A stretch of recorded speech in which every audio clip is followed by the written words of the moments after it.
Nagsagawa ng isang stakeholders meeting ang Metropolitan Manila Development Authority o MMDA sa mga grupo ng mga nagmomotorsiklo at nagbibisikleta upang konsultahin sa posibilidad na pagpapatupad ng road sharing sa bike lanes sa EDSA. Ito ay pinangunahan ni MMDA Acting Chairman Attorney Don Artes kung saan tinalakay ang mga saloobin at suhestyon ng mga ito ukol sa usapin.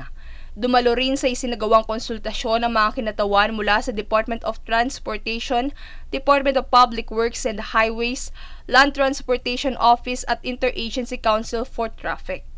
Bagamat marami na ang mga nahuli, tiniketan at in-impound na mga motor, may mangilan-ngilan pa ring mga pasaway na motorista ang sumusuway sa pulisiyang ito. Magugulit ang ilan sa mga dahilan ng mga ito ay ang kagipitan sa espasyo sa daan kung saan ginigit-git umano sila ng mga sasakyan, partikular na ang mga malalaking truck na kanilang nakakasabay sa kalsada. Dahil dito, napipilitan umano silang gamitin ang bike lane spaces upang maiwas ang kanilang sarili sa aksidente.